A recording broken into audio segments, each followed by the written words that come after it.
Samajwadi party के नेता अखिलेश यादव जब यूपी विधानसभा में बोले तब उन्होंने बड़ी क्लियरली बोला कि जो राम को लेकर आए हैं ऐसी बात कहकर ही बीजेपी भगवान राम का अपमान कर रही है, वो धर्म का अपमान कर रही है।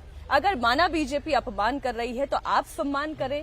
वो मंदिर कब जा रहे हैं? मीनाक्षी जी, मर्यादा पुरुषोत्तम भगवान राम सर्वमान्य है, इसमें तो कोई सवाल नहीं है, कोई डिबेट नहीं है।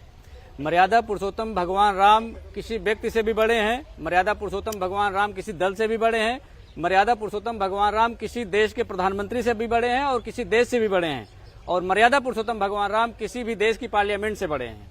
तो अगर उनको इस तरह के खांचे में ला करके देखे भारतीय जनता पार्टी तो उनके कद को छोटा करती है भारतीय जनता पार्टी।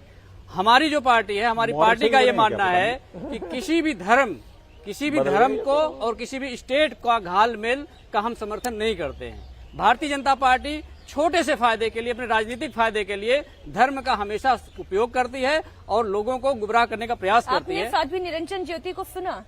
मैंने सुना, मैं जो आप कह रहा हूँ आप और उन्होंने ये भावुक होते हुए कहा धर्मेंद्र जी कि समाजवादी पार्टी की सरकार में जिन कार सेवकों के सीने को छलनी किया गया वो चुप क्यों है?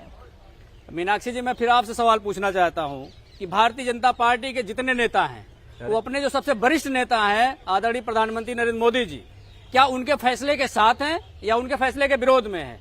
इस देश के प्रधानमंत्री ने जिसको इस देश का सर्वोच्च दूसरा नागरिक सम्मान देने का फैसला किया, आप उस फैसले को मानते हैं या नहीं मानते हैं? पहले ये बताइए।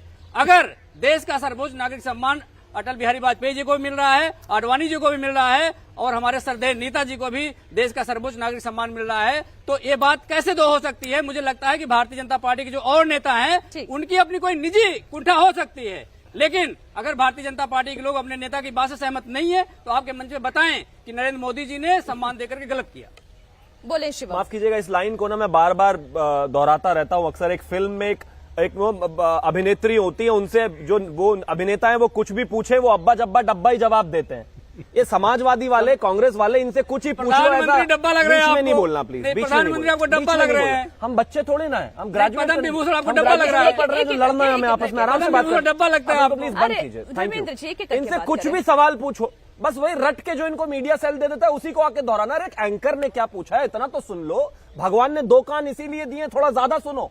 बात साफ है, मुलायम सिंह यादव जी के अपने जीवन में, राजनीतिक जीवन में और भी बहुत सारे काम रहे हैं, उसी वजह से इस देश की सरकार ने उनको सम्मानित किया है। लेकिन कार सेवकों पर उन्होंने गोलियां चलवाई हैं, लोगों को पॉइंट ब्लैंक पर गोली मारी है, कितनों की जान ले दी, सरयू को लाल कर दिया, लोगों की लाशों को मिट्टी के बोरे से बांधकर वहां पर गिरा दिया, राम मंदिर बनने नहीं दिया, ये कहा कि मेरे जीते जी राम मंदिर नहीं बनेगा, यहां पर कोई परिंदा पर मान नहीं सकता, हम यहां पर बाबरी फिर से बनवाएंगे। ये सब भी उनके साथ है भाई, इस पर जवाब देना है। उनकी जो अचीवमेंट्स हैं, उन्होंने जो इस देश में किया उसको कोई नकार नहीं रहा है।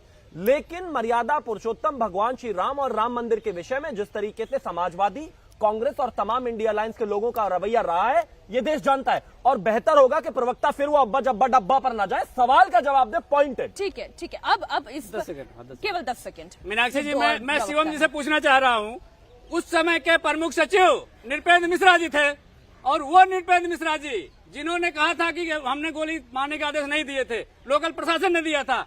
क्या भारतीय जनता पार्टी ये जनता को बताएगी, ये क्लियर करेगी कि क्यों वो ट्रस्ट के अध्यक्ष बनाए गए? अगर आप उनको भी दोषी मानते हैं, आप उनको दोषी मानते हैं तो आप उन पर कार्रवाई करिए। प्रोफेसर साहब, मैं 2024 के लोकसभा चुनाव की बात कर रही हूँ। मैं आपसे ये पूछ रही हूँ, जिस राम मंदिर को लेकर बजट का सत्र एक दिन और बढ़ा दिया गया, धन्यवाद प्रस्ताव पर चर्चा हो रही है, ये तो मौका था कि देश की जनता को ये बता देने का कि हम भी राम मंदिर के समर्थन में खड़े हुए हैं। एक सुनहरा मौका कि आपने गवा नहीं दिया।